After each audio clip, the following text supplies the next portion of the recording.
Zensese TV. Alex Kamangila kubwera ndi list ya anthu omwe adalandira ndalama za MRC pambuyo poti agulitsidwa, komanso mulingo wa ndalama yomwe aliyese adalandira ndi mmene muli Maina. Tamvani. Discuss. I just want to unpack the hotel saga, the hotel theft, what achinambeda zimene amafuna kupanga pankhani chambira nchonena kuti anyone who has been following issue ya hotel can tell kunena kuti Frank Mbeda atapanga appear before the committee to onesera kuti ndi mbava ndipo onesera kuti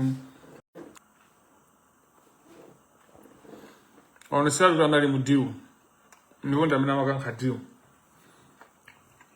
uzona panga video mmene nafotokoza atangomaliza kuperekera mboni wake napanga video.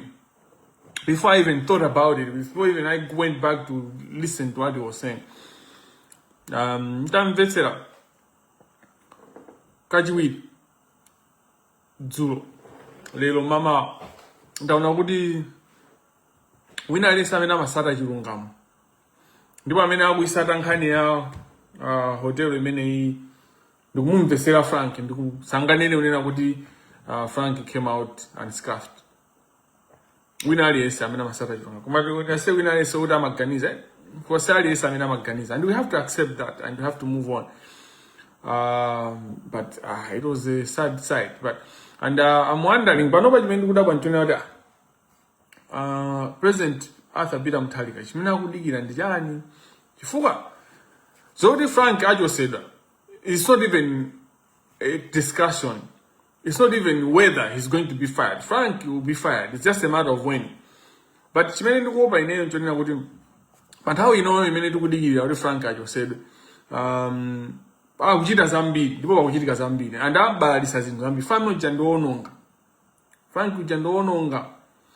Kodino mukuziwa kuti Frank Mbeda maofisi zake anali ku Keza House, and chifukwa chimene anachokera ku Keza House ndifuna kuti amakanika kulipira rent, company yake imakanika kulipira rent. Do you know that ndi munthu amene amakanika kulipira rent ampasa chimpando chokuti ndi amene akupanga decide kuti ndalama zaboma awati alipira awatitani. I don't want to mention someone who is not involved, but ndi munthu wina amene anaitenga company yake kumayipanga no manage finances. Koma kukeza anachoka ko Frank fada makanika kulipira ma rentals. So anthu mukamati hey Frank this and Frank that. Last week inanena akulemba zimakalata zake zofuna kuthawa kupita ku commission, I mean ku inquiry, ku committee. Inalemba unena kuti anthu aja akaliati apereka 1 billion ngati mtengo umene ungathandize unena kuti umene uja kwa Satani mfuse mafuso omveka bwinobwino Frank. Akaliati samapezeka ma committee ma meeting angapo and ya Frank sanapezeke, which can tell you unena kuti anthu ajarani kuti aja ndalama. Koma whether the transaction went or not, they have been discreet, sinapeze information imene. But what I know, Kaliat was a broker. Patricia Kaliat ndamene anapereka mtengo wa 1 billion kuti committee ija isaendese chilungamo pankhani ya hotel makamaka pamene amadikira Frank Mbeda kuti abwere, ndipo Frank anaenda kutolera 1 billion ndamene amakatolera 1 billion. Whether ndalama zapitadi kwa ma MP aja timva ndina akambapo nthawi inapanga post kunena kuti kodi inu ababa Malondera, Steve Malondera 65 billion yaenda bwanji, 65 million yaenda bwanji. Ndina ndi information, ndipo information imene ndiona yonena kunena kuti anapita chairman anapita kukatenga ndalama kukapasida ndalama kwa chawinga olokawinga Maina amene ani masokoneza akulilongwe, ndipo ndalama imene amaina kuti aliyesala ndi 3 million mukomiti muja amaina kuti aliyesala ndi mbali yake tingonena choncho sachite kunena kuti makuti posachedwa apa tikhale tikulankhula ndi bambo Marvin Banda ndikasuli pa nkhani za chuma amene timafuna atiunikireko mbali ina kuti tiyembekezere zotani pa nkhani za chuma kupita patsogolo kuona kuti achinavua kauvua kumafusa mafuso opepera chonchicha zomba chanchani kumafusa mafuso oguna ata chonchicha akuti munakhalira tonde jeno nkhani imene munaiziwa liti zopusa zenizeni zimene dosi MP dosi kumafusa mafuso opepera that doesn't just happen. Those people have been given money, but also ajina namalomba have been very busy scaring MPs kwalangiza ma MP kuti asa passe busy ajina mbeta asa passe busy anthu a DPP andina malomba deal ya ujeni si munalibemu ndi anthu oti akuthandizira after the fact anthu oti akudya ndalama apasa ndalama funa kuteteza mwanamveka ndiwa na mwanamveka anesa amene amamuziwa mwana malomba ndali zake ndiwa mwanamveka na malomba. So the problem that we have now, we have an APM who is surrounded by enemies, and those are mainly close in the APM and in political power. They are there to serve their interests, and ambida and increase for the ambagale kutamanga kukonzekera 2030 ambagale kutolera kuti 2030 tani desire kupikisana about president. So that's a danger. Now list yon dimene yoyo unena kuti nendo fundei fotokoza bwino bwino right ngani kuti hotel amaigula pazifukwa zingati chifukwa cha na magula hotel chifukwa chake nchonera kuti amafuna kubanda lama kodi amene amafuna kubanda lama ndani anali tu zamba ndamene anayambisa so si aja ina akaponda gaga anali mudiru komano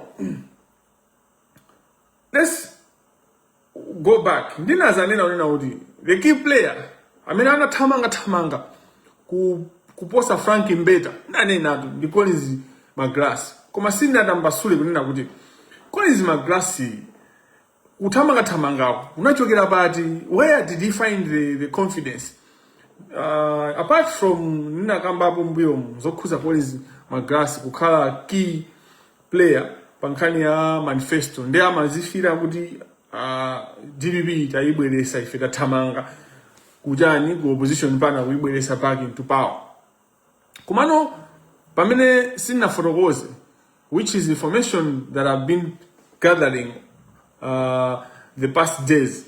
So ndikamaka matopic ena suti makhaudi nkhani ina yake mina ikamba yasiya kuifufuza ndimakhabe kuti ndifufuza and information imakhaudi ikuti ikubwerabe kuti ali center kumakhabe kubwera majani madata osiyana madata ena wafufuza umaona kuti madata awasona uzafufuza information ina uzaona kuti afuna atere pamene ndina kuti president wazungulidwa ndi zigawenga chomwe chochitika nchonena zoti zigawenga zija zikamapanga report zinthu zikupanga so report monama zikuwapaka akubanja kwa president cholinga chani akumafuna protection kuti anthu azina kuti APM sangagwire family yake APM sangagwire akubanja kwake.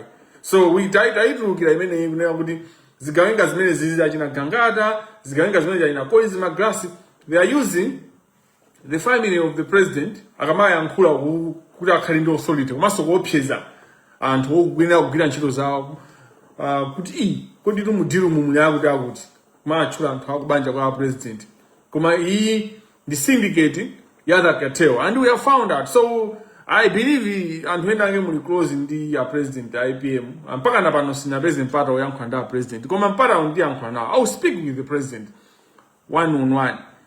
I'll speak with President Arthur Peter Mutharika and how many equal. And the other person I can speak to, the Jane Ansah, Dr. Jane Ansah. Those are the only two people that I trust. Everyone, palibeba mendi kumpanga trust. Kudini ngampasa information, mendi nayo. Imene kudini bisantima, kumakambazi mendu kambazi. Ndi listi. Kumene ndalama zapita, ndikuuza ni live yake iti, inoyo. Kudini ndalama zapita kuti. Ndalama zinaenda banji.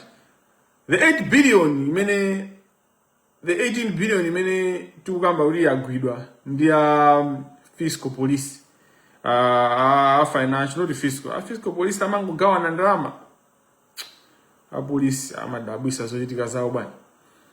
Ndalama zimene tikunena kuti za sukidwa kale zagwidwa azipanga freeze. Tikamba kunena kuti zinapita kuti, zimayenda kuti. Komanso ndalama zina zikusunthabe ndipo zikuchitika. Ndipo paliso zina zimene sitizikamba kuti ndalama investigation is still ongoing.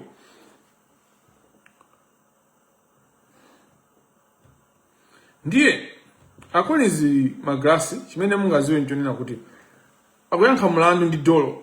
Koma chifukwa ninji nkhani yawo mpaka na pano sinaende simaoneka kuti ikupita kuti.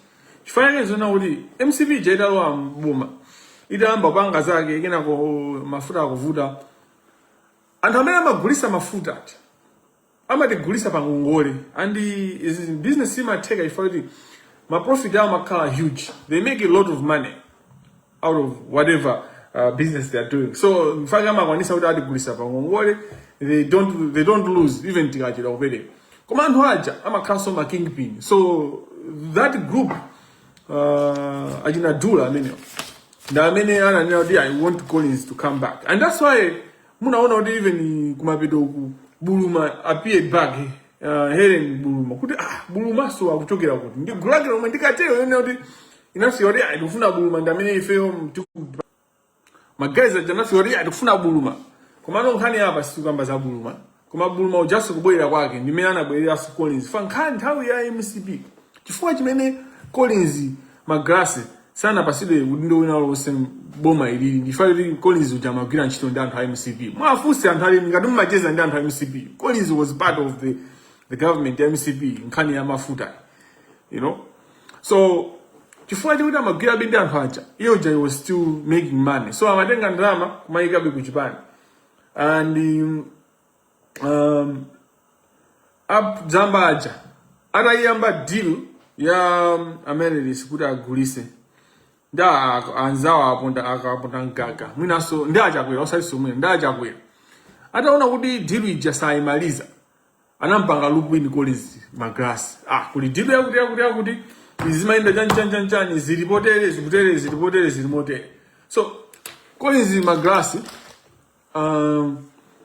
ngamene ana josa view ngomisili ndukayibanga introduce kuzigawenga za DBB ngezigawenga zake mukuzizwa kayo ngangala ngati mumuziwa ali very close ndi Frank Meda kena anajisale upini there antamene antamona da ali close the state house Tisale uja maka kamila bodyguard wa IBM. Sikuli ndi bwana jime judge isi to show kuti ndi close ndi president ni makana close ndi president uja. Kuti ba kale relevant kuma deal amene mabangaja. Kuionesa system, kuonesa makateo ose, kuonesa amwenye ose ukuba. Uzoonesa zigawanga zose kunena kuti ndi close ndi president. I'm a go-to person. Kuda kamana ama kuti deal itu akubanja president alimu. Zizimanga kale weti. Zigawenga za chabe inajisali. Anto oipa. Ndubweza inajisali ajandi zigawenga. And those people don't think twice. Now, Collins. Around looping. What did you do? After I remember a meeting in the Ameris Hotel, I know Yusuf. My guys are Yusuf Shiraz. I remember a meeting. The time we Japan as a chura, Collins, Yakala, governor, Amusanka governor, those it was fake news. Come on, time I Madame Bakalima meeting. The ajina Yusuf investment. Collins moja ndamina na banga kukambirana ndi ndani ndi Frank Mbeda. But Frank Mbeda has always been close in my Indians, the Indian community, the corrupt ones. And you know Frank Mbeda is a Muslim. Within the Indian community, kuliso ma Muslims. Ama use also the religion kubanga link in the haja. kuti Islamu nzathu uyo. Okay, so corruption itu imaenda mu njira zambiri mbiri. Mpingo anthu mango kamba chanko no, there's more. The biggest beneficiaries of corruption are not people from Chanko. In fact, the biggest beneficiaries in Naguzani ndi ma Indians and kusogolo Indians kumene kukupita kweti tisachita kuthamangisa tokha inyake ya Malawi. Where we are going, the way anthu akusekuka maso mulimbi muja mwenye azajoka amene akuba. So they are different. Pale amwenye amene amavutika amene amapanga koma pale amwenye amene maziwa una kuti anamanga manyumba ngati kuti ayo South Africa and kuti maedi yaonena kuti kumakhala mwenye ukaoka. Those places, those people will go. A time is coming and you should prepare yourselves. Because ndalama zimene zijazo misonkho yathu ani ndi uchitsiru umene uchitika ku Malawi kunena kuti anthu abayiba ndalama kena kono they are building, they are living a lifestyle that people Malawians sangakwanise ndena kumanga timauji ntawo timadera tawo timayiko tawo andi mayiko awo misonkho yathu obereka misonkho kukhala ifeyo iwo akumanga no tima compound tawo tokhala mwenye ukaoka tizathesa zimenezo. Those things are going to go. Azika panga zimenezo ku India. They should go and do that. Azika kauka ku India. There's a lot of racism within Malawi. Amwenye zopusa zomatenga Malawi kumakhala Malawi basi kumapezeka kuti mwapanga compound yano kanoka basi. That is going to go. Corruption in many kulola ni mapanga za uchitsiru zimenezozo za usatani. You can't be in my country, then you should be being racist against me in my country. Muzika panga zimenezo ku India. You can be racist in India tizili mbana no makoti janjani. Koma Malawi you can't be a racist with me ndeti tizili mbana makoti. No. We find a way to put you into your places. You can't be racist.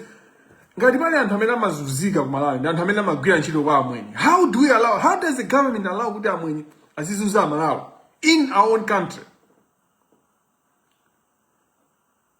Mudziko lathu lomwe we allowing amwenye and ndalama zimene akupangira ma businesses zimene akupangira ma profit chanchani kuone ngati andi chuma ndi ndalama zathu zomwe misonkho yathu yomwe alina Felix Tamblas basi akolola anthu aja azipanga zinthu zawo opanda misonkho opanga chancha kuthawisa zinthu amalowesa mozembesa chancha in the end morning ngati business yawo kwenda oziwa ma business kapena njani indeed they have just capitalized on a corrupt system. So nkulukuta moyo is here to change as long as APM follows through his plans. Automatically mphamvu zimene amwenye ankhaza amwenye ukuba ali nazo ziyachokera and zinthu ziyamba kuzisolva zokha zomakhala basi kumanga ka compound kanoka ka amwenye ukakwa zitha zimenezo not in Malawi, not in the Malawi. Mukapange zimenezo ku India. You can't be segregating kapena kumazisiyanisa ndi Malawi kapena kumaka and they live a different lifestyle. They are living as if they are in South Africa. They are living as if not in Malawi, like in Malawi. So that's a big issue. Malawi, we should have a sense of pride. Makandi pride. You just and the people that sell the country like that,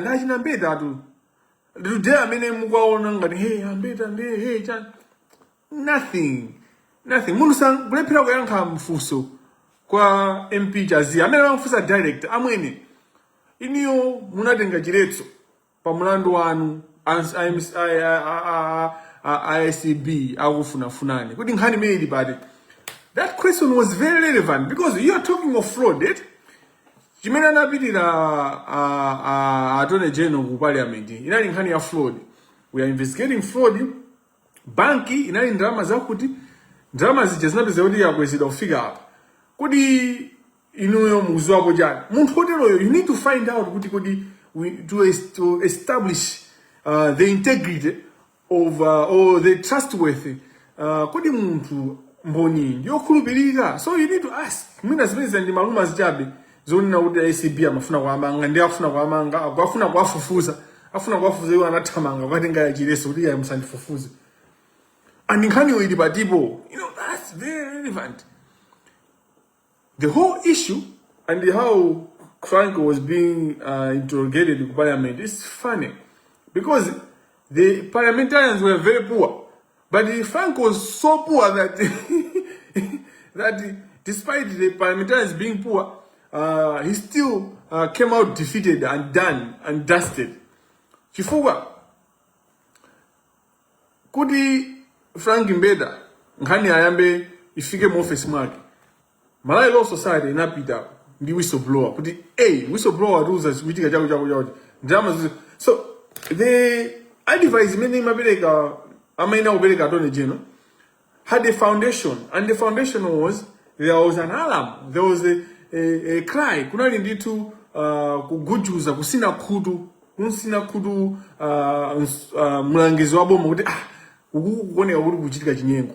So the premise from which the Attorney General was setting out, the preamble of his involvement in the issue was an alarm on the allegations of fraud or fraudulent buying a particular hotel. Zugenda mai. Zomana Attorney General now there's a trust deed, their trustees are guided by the particular law, they have absolute power. It's nonsense. It's nonsense upon stilts. Because why was even then engaging with the absolute power? 1. 2, why was he putting or advise? He says he advised the SCB to put a restriction order. If he angadani mphamvu zokosela mphamvu zonse, why did he do that? Fajana nabanga stop kuti musabange business ina yose. Ngati wana in the absolute power. Fajana Attorney General zima akuza nkomwe.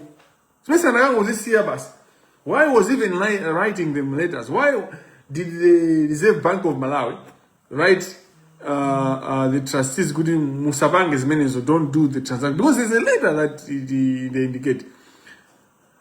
Amwene Attorney General zu wachira vomeniza kudina kuti ineyo ndini wakuba ndipo nani nao mbali hii mafuna kuba nani mudiru basically, and he tried to also kuwapa wakanzake. Nanto kuba makao banda manyazi amati baja there's no one among thieves. Amapa akatu amanena kuti ya ifuto on the SCB director. Nde kuti ifuto on the Reserve Bank. And he had the guts to threaten kuti zimene zikuchitikazi kuzaza the seller chanchan. He basically threatened kunena kuti amali hotel asuma. Koma Frank Mbeda ubale wake ndi amali hotel ndo khazikika. Ndipo deal he was a very key person. Ndipo anauza amsadandaule tipanga. Ndipo Frank amanda ndama kwa jina coins grass amanda aso ndama kwa jina nda kwa jina Yusufu amali hotel ndi kachali wo terato. Now you should also understand kunena kuti now ama bank limayo kanga National Bank ndi CDH Bank anali at the critical aspect, anali apanga play role yaikulu apart from the individuals that I will continue to mention. Just give me like some seconds, just some seconds.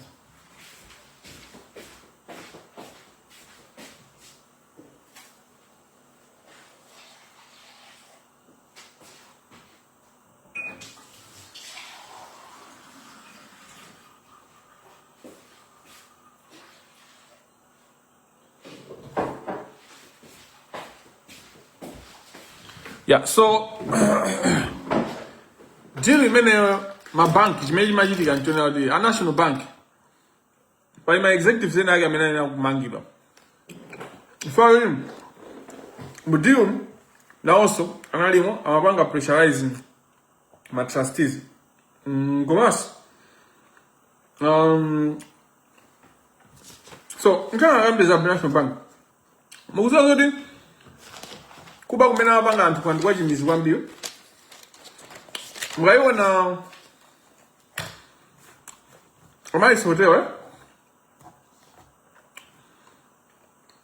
my guys are used to investment. Nanto kuba moji samanyazi. Anabu ya Malawi anakalenga loni kuma banki mabillion. Anapita ku MRI kukatenga kukapanga exempt kuti asapereke tax akumanga hotel anapasa ndipo kufufuza kuti amene anapereka exemption imene ndani hata ukhala chinatambula somwe andika gulu kawo. Then kuchimanga hotel chija many hotel amali sara chimanga according to my records akuonesa kuti hotel ija imapanga malosi. The truth zomwe ndingakuze na malosi amene ajawo ndo a fake ndo ndaboza. Hotel imene imapanga ma profit, but they were using false reporting of accounts to be exempting, to be doing tax evasion. So again, I take you back. Anabwera umalawi, anatenga ngongole, so sana bwe Ndalama amene ajawo. They didn't invest. They were not an investment. They didn't invest. They didn't do any investment. Anabwera umalawi upanda kali kose, kuzatenga ngongole kuma banki, National Bank, CDH, kenako osapereka sonsongo pachimene akumanga chija. Achimanga chikutenga chinthu chija akupanga report malosses. Malosses amene agenda fake. Chinthu chija chili profitable. Chimapanga ndalama chimija. Ine apini kuma Kamaliso. Kamaliso Hotel is one of the most chimija chimapanga ma profit. Koma ndife anthu opusa kwambiri amalawi. We are stupid. We are concerned on important things. And the my professionals, my accountants, very stupid accountants. We have my financial advisors, stupid people. How are you allowing in your accounting, Ndalama? How are you allowing and how commander means that many hotel jadima yonea kabena yanjan? Why don't you come out? Where are the accountants in the country? My auditors are Gutiko. Where are the auditors that are good people that love the country? Where are the auditors in Malawi? They should audit that hotel. By now, we should have real facts. We need a good hotel. May Jay Mapanga ma profit. Come they do tax evasion or some misongo. All the businesses they are doing, everything they're doing, dramas aguzibisa. Then it's made them as if it's not enough. Then without the research into teacher, chantengo maximum. It may not occur 47 billion. Maximum, we are being too kind. Oma without research into teacher, 129 billion. In fact, 128 to Jebe Sas. The 128.7, so that's 129 billion. Adajibanga value in teacher at 145. I'm sure. Kumabedogag, anagali bida you say 145 billion. In Arabida you say 145 billion. That's how the domains are in the bomb. And so what happens? Where are the National Bank people? The National Bank people, DSC, anabwega antwaja Ndalama mabillion. Chifwaja mene antwaja banga reporting yao MRI for purpose of evading tax. Amali pay obelega kubanga service the loan. So over time, according to principle, so bankers as well accounting. I did accounting at Chanko as a lawyer, and my knowledge in accounting tells me kunena kuti apakhala bad debt, anewa anadiphunzisa ndipo imene imapangidwa write off, and I have enough information kunena kuti mabanki amene they had written off this debt until ajina zambaja atasaziyambisa nkhani zicha kuti atigule hotel mabanki ajana something pali opportunity. So kwa zaka anthu ajana atamanga write off debt imene and kubanki kuja anthu ajapo so even ku hotel kuja farmers zozo the hotel imapanga ma profit kuma ajapo kuti tenti bange write off amakhala kuti alandirapo anaimanga write off patabwera ajina zamba mpaka namene deal imazatheka nonda ajina Kolinzi Magrass. What has happened? They have put even my interest even in how many debt inali written off as a bad debt. Uba kubanda manyazi and how bank, my bankers, my executives. and anthu amene wasa kwena amangidwe. So financial crime ya kumalawi imapanga involve anthu amene mwina simayembekezera, anthu amene amayima pachulu ndikumayankhula motumbwa. My politicians this majanja, they are the ones that are so chaka chikamatha ku National Bank mukamazaona tapanga ma profit 100 billion. Ma billion yake ndi amene wawo atu. Nthawi zambiri makama billion yake ndi amene wawo. Ndi ngongole zimene mabanki wa amapereka kuboma maka boma lachakwera lija limakhala busy pa ngongole pa inayi boma lakatapira. Boma lachakwera inayi boma lakatapira. Ndimene mabwesa ma profit ku mabanki wa. You know, kolo kutibera ifanyaka malawa. So nimangofuna kupereka pene aspect ya mabanki, role imene mabanki anapereka. Ainakonizaja mina mabanga madeal awo, they needed anthu ngati ajina chisale ndali nakale. Mene muja munali ajina chisanzo nyilongo, obviously anthu amene akupanga manage trust pension fund. Nditu anthu amene wawo anali busy kuonesesa kunena kuti palipose apafikire, ndipo aliyense pasakhale munthu amene atasokoneza. So ndapanga kali post pa boma lakatapira. Boma la MCP inali lakatapira. That's why debt kuti mukuona ngati debt yathu inachoka pa 4 trillion ukafika pa 24 trillion. How did that happen? Where did the 20 trillion come from? Within so ngongole zimene zazaka zonsezi Johnson nali 4 trillion, and within 5 years you move to 20 trillion, you move to 24 trillion.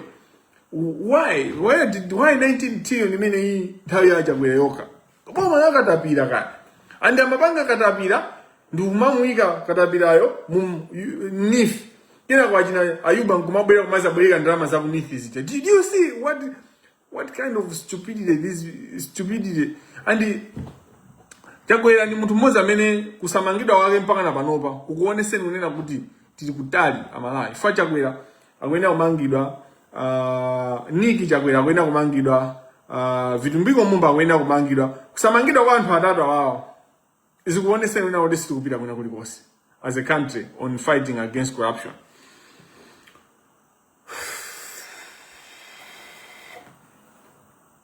Pena bage so ndikuti china chimene ndinaganizira, something that I thought very carefully, something that I thought very carefully. Ajina Ayuba ajapeza kuti anthu akuseka za Ayuba mukuseka mukena kukwiya, you know, and this person you allow him kumabwera papa bringing my carbas, we are fighting corruption. Ayuba sangapange fight corruption.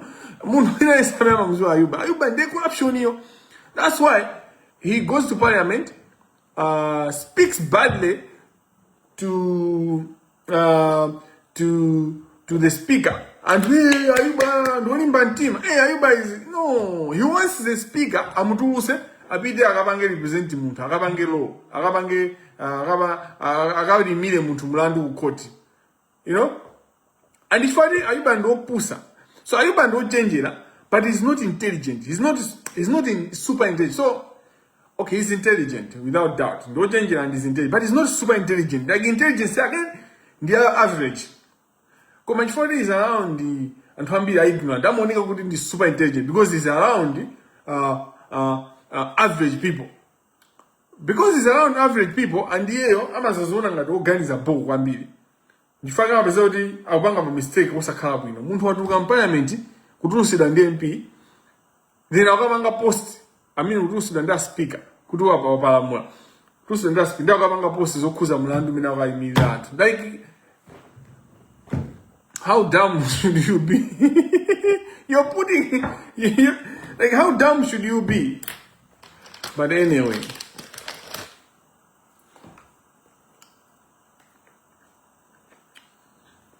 you know, my energy levels are low. Commander, I couldn't go without giving this live because I'm burning inside, and that's the time that I have to give to speak to you. For the I can't drive yambi And drive major, that's what keeps me going. Okay, I drive Jody immediate. Mtausa vanga so live. Ojina yake jibweraso, idea ina yake ibwera. You know them tijezi. You know,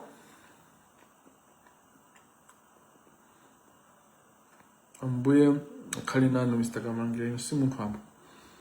Inuso akali nanu kumeneko akali nsonji nomwe. Inuso simuntu wamba nzimu muntu ayasana mpasa mulungu anatilenga mujifanizo jake. So everyone has got the spirit of God. It's up for us to masanka kugwisa nchito nzimu wa mulungu jakabena hai. So ine nasanga kugwisa nchito nzimu wa mulungu. I don't mean kuti I'm holy. Nini zanga zoiba. Kuma zoiba zanga sizili criminal. Ndiza morality. Zaine ndi mulungu wanga, zaine ndi anthu kuchimwirana, zosiyana. Kuma sini waguba, sini mabera muntu, sini mapanga katangali. So apa nkhani timakamba za criminality. Ndandaka manena amene yo akumazitenga ngati oyera. Munkhani ya criminal law to inhendi ni holy. I'm holier than everyone. And ngati wewe sunapezeke buko lako sumaphwanya malamulo. You are holier than thou. It's okay. Njabu no bwino. Amazitenga ngati oyera. Iza nkhani yakakatangaletu yakumene. Nkhani yokubai fesiti mabanawo zimezo. Zokubai faye. Then maganizira on top of all these things kuti za hotel ya malelisizi sizi kusiyana kweni ndiza so Maina anthu amene zikuakhuza kwambiri ndapanga kalipo sindifuna so kupanga and bank ya National Bank ndinali nakale bank ya National imene mazina Bank of the Nation mukuibera nation ziko lo mukulibera ndi mwana ziko lo mukulibera ndi mzinali bank ya dziko bank ya dziko whatever Bank of the Nation mukulibera nation mukuibera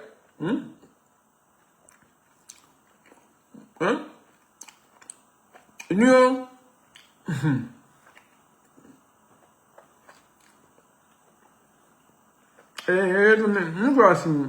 kwenje pamvesa udineo zoiba zanga sizokuba ndalama sizokuphwanya malamulo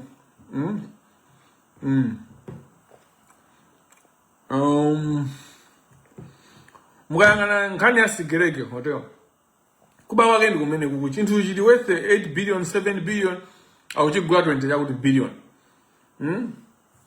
nkhani ya sigereke nkhani yomvesa so chisoni ina imeneyo ndipo Watson Kaunde mukwazi Watson Kaunde ndi amene ali pa hub ndipo amene anagulisa hotel kuigulisa hotel cha pension fund hotel sakuipanga manage ndiwo omweyo zezi machitika omala Watson Kaunde zabwino ndikuyenda kumeneko chuma cha malayo kuchukukoma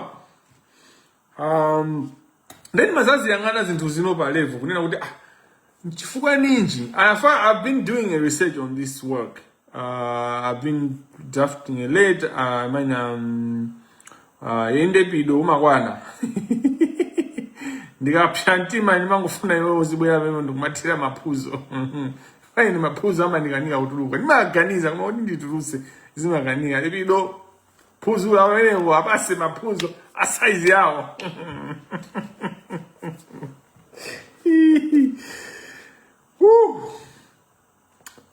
Then mazaganizira kuti boma likamagula chinthu pa mtengo wa triple wa odula pamene boma likamagulisa chinthu limagulisa chinthu mochipa kuba kokha so Amalis Hotel chinthu cha 30 billion nachigula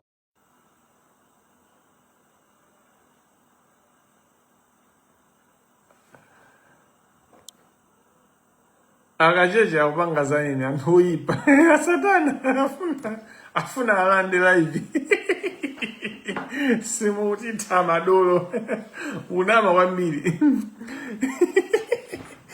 so ndimanena kuti ndikamagula chinthu ifeyo timachigula chinthu chamodula Amalis Hotel chinthu cha 30 billion tikuchigula 130 billion more than 4 times the price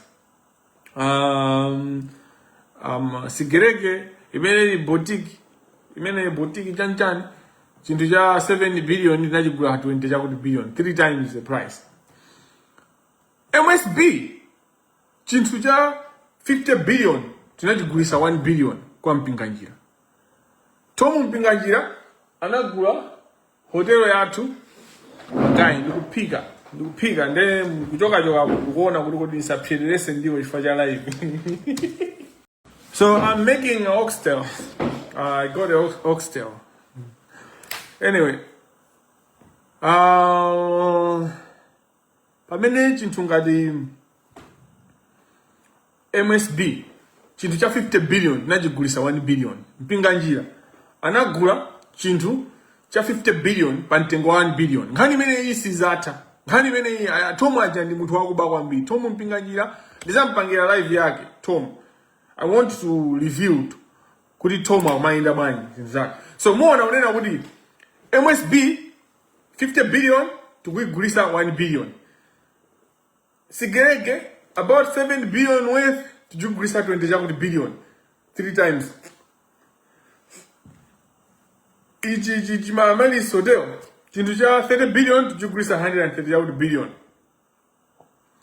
Adizi mafunika kujera inde ngama kani ninja na magai. So, but then one of the interesting things, chintu chimene chinali choti inandipasa chidwi, kodi Minister of Finance anali ndani pamene magulisa MSB Mwanamveka. Pamene tikugulisa MSB more cheaper, maulere kungompasa Mpinganjira uja tengani bwana ichi chinthu chitakupangira masonkho ya Malawi. Minister of Finance ndi Mwanamveka. Pamene tikugula Chiamalis Hotel pantengo wa times Minister of Finance Mwanamveka bachala zipika. my guy mwongeza kwambi. Do you know also that Mwanamveka anali CEO wa CDH Bank?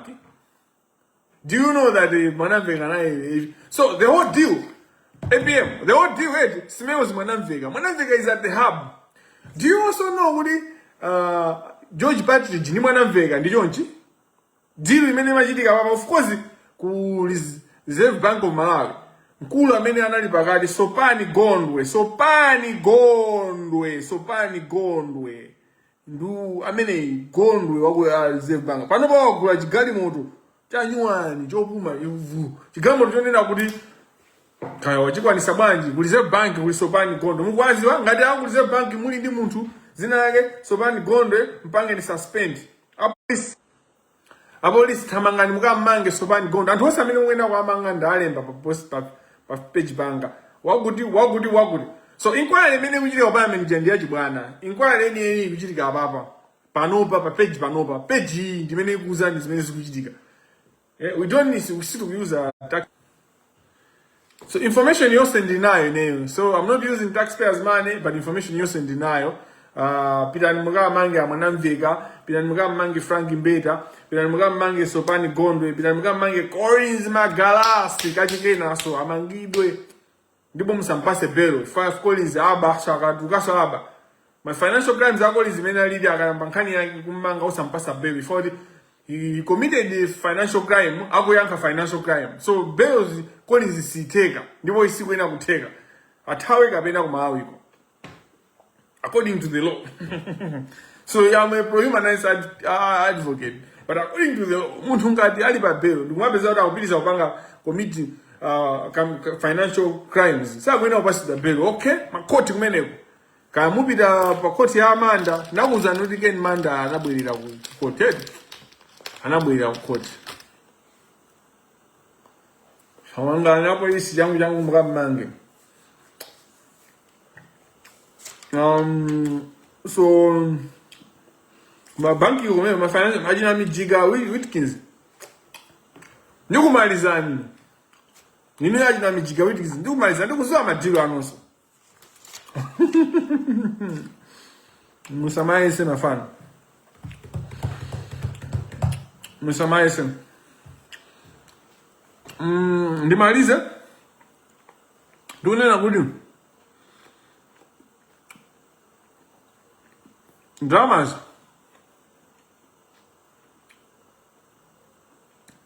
Is it my leaders don't know about this? Well, ABM might not have an idea. Kuma suda kuzua zosi. Kuma mwina akaonea live. Yamene mwindi access ndi ABM. Mbasi ni live. Mumwonese. Ndalama. Ataziba awawa. Anazitumiza moteli. Kaundura. Anaenda jonchi. Hapa ningo kuonesa ni 18 billion. Mene ndi nayo. Yomundu funa kupanga share. Singa kuuze nzosi za 70 ya kuti billion. Ndi list. Ndama mena mazitumizira. Ndiji. It's so much. And it's not in the mama individuals. It's so much. So I'm doing so much work. You have no idea. For me to be able to reach to you in Kamangila with all this confidence and with all this information, I'm doing so much work. I'm on, communications continuously. Kukanika kugona. Kubanga za inu ya malaya. Amalaya yoke akuti ineyo ndapenga. Kina kuchanya. Amalaya mwen. Anyway, Supply Chain Service Limited, company mene inanda 9,578,687,400. So my suppliers, ndi anthu amozi mwenyi, ndamena magusida nshito, kuti madiro aja, azienda, zonenga ngati kuti akupanga anthu supply, akupanga, they are paying for a service. Ndijimene Frank Mbeda akulimbira ntima, kuti azakusumina, Mbeda inu, mwatha inu, mutathana nanu. Frank uja ndathana naye amene ujayo. Mota ajina Ayuba, angozivutisa kudikula kwa Frank. Ifa Ayuba aja kudikula kwa Frank. Ifa Ayuba. He is going to court moma munyangwira ya Malawi. Chifaja injunction. Ajina Frank aja kabewa jabo injunction nija sijoka. Kuma ngubaya atone jeno ulongo zoka. My injunction onse amene maloya auda Maina kukawudi saa kupanga practice. Acho kama injunction onse andajina Ayuba aja asiya kupita ku court. Asiya kunyangwira ya Malawi. Court alimvera fungo ajina Ayuba. It's just a matter of time. Alimvera fungo court. Court imafunika anthu odani olongo soka. So, Supply Chain Services Limited, ngati mukuiziwa, muzi yangana kwa mbili. 9 billion now, 9.5 billion. Tingodemo. Charles Gibson Nanguni. Amene mukuiziwa Charles Gibson, muzimu yangana maendedo yako. Amene kwa account wake, kunawa 3.5 billion. Listi kupiti lilabe. Kanholanda ma billion, Malawi. Maki Kaliatu. Account kwa kunawa 1.1 billion. GK Associates. Mugizo GK Associates. Ku GK Associates siso kunawa 1.002 billion. So like almost 1 billion. Ku GK Associates. Ndega anabega ma service anje I think you should just paste the evidence. No. Some of the evidence I have, if I paste it, people will be able to trace where I got it. So I'm protecting the people that have given me information. Didn't go wedding. Nikabanga paste as the many Jojo. Nothing get out. This is Nikabanga paste some of these things. Thank you, Root and SOS. Thank you. This thing will be there. Almost 900 million. Ndama yatu. Kuke motors ajo pay awemba. Fage motors yabanga solonda ndama za mbili. Makazi Karim Monsoa Karim Ninkazo wake Sabrina Shama Karim Mbava. Kuna 500 million. Patience Charles, account wake unawa 546, almost 547 million. 547 million, almost 547 million. Rashid Ali ananda 350 million. Rashid Ali. Aisha Aubika Sopa, account wake unawa 219 million. Aisha Aubika Sopa, account wake unawa 219 million. Blanta Muslim Jamaat, kunawa 60 million. asilamu unaja mwamba. Mwamba asilamu. Banta Muslim Jamati. Ndeni jani wewe. 60 million. Food lovers. Unawa 100 million. Ndalama za malala. Ndalama zama civil servants zimezi. Kama ngewa usazafi uzango soa umaita. Amwene aliyesi azafa. Zandrole ni naniso nzafi. Zandrole ni naniso nzafi. Kufood lovers unawa 100 million. Ndalama yama civil servants mene antu.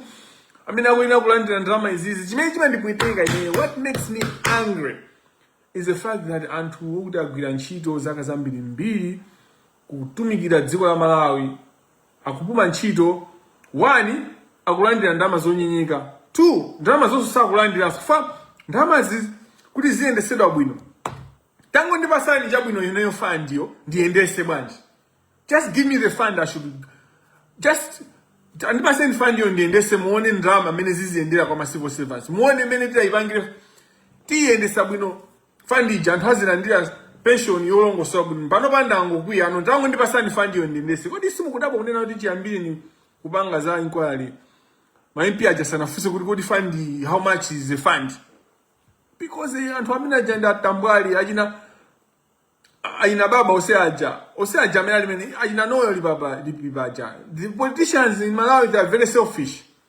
They all thinking about themselves. Ajina nkaka oseaja, all they are doing whatever they want to get shine. Basango banga shine limelight yo, they should swim on it. Aonege madolo. That's why they are doing all sorts of nonsense. Chazi ya ka ujameno jana libe nazo nshiru fa chazi ya ujandole me chazi ya ujandwa Ndalama chazi singu Ndalama zanga nabanga bwa sinafufuza Ndalama amaoneka kuti zinampwetekaso kwambiri amangofusa abo amangoyankhula ndifaka nachifusa chimbeta chichautiwe kafuna kumangida unakane injection kwa chazi ya ndi zake akuja zake alibe nazo ntchito za power za chanchani chazi ya uja. You are getting into Alexis Kamangila discussion. Panova, there is an expression yo sangalas. Yonena unena budi. Do you want to have who wants to get into an Alexis Kamangila discussion? Panova tikafuna kambia zako action tizingo lamba unena Alexis Kamangila discussion.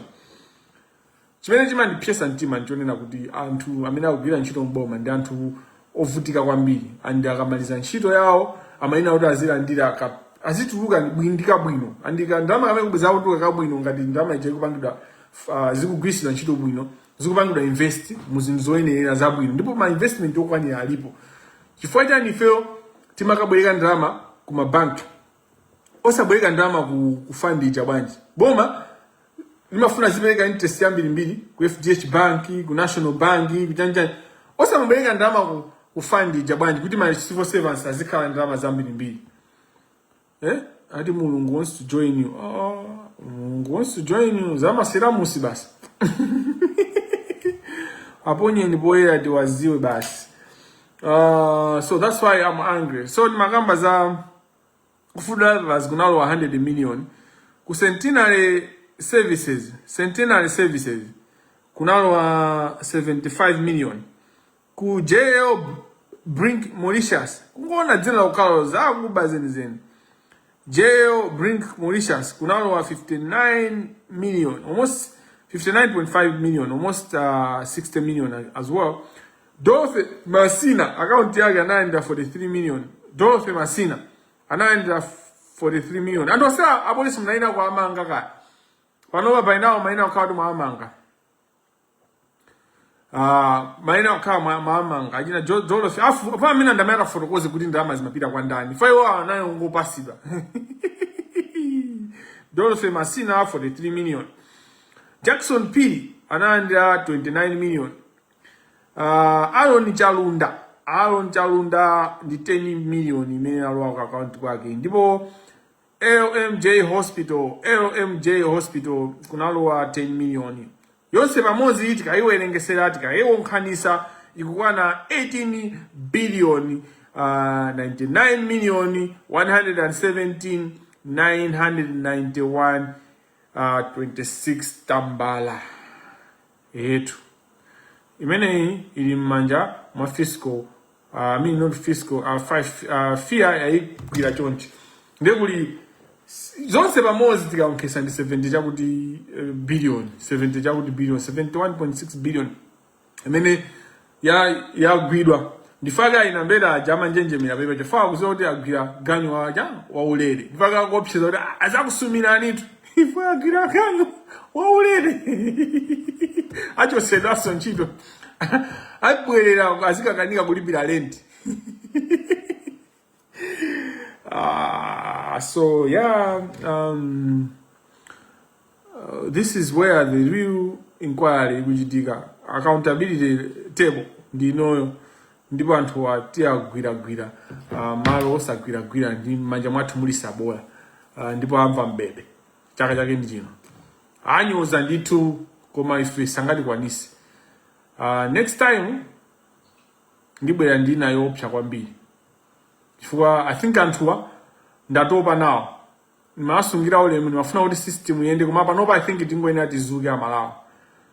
Yeah, so I don't know if I have anything else. I've exhausted the substantive issue when mafuna ukamba. Oh, next time usonza kuonesani kuti gangada ndi chikopa ndi chonchi love mo chikopa po chikopa love mo po chikopa ndi gangada ndi chonchi ndikateo imodzi. Kodi china nchani ndapangaso discover unena kuti justice of appeal kalembera ndi mmodzi mwa iwo ndani panopa ndi information yokwanira unena kuti Justice Kenyatta Justice kalembera ndi munthu wakuba kwambiri ndipo wakhala kupanga zawo sakhala bwino zakusaweruzika limodzi ndi Counsel Faustino Maere amene pano ndi Director of Public Prosecution. So Faustino ja wakhala kupanga za umbava nthawi yayitali ndi dolo pa criminal law koma udolo wina ukuchokera pa umbava. Umbava ndi umbanda umene amapanga limodzi ndi Faustino Maere amene amapanga limodzi ndi akalembera Justice of Appeal. Ma Justice of Appeal akalembera chimene mungaziwe so ku Supreme Court danger amene ilipo ndionena kuti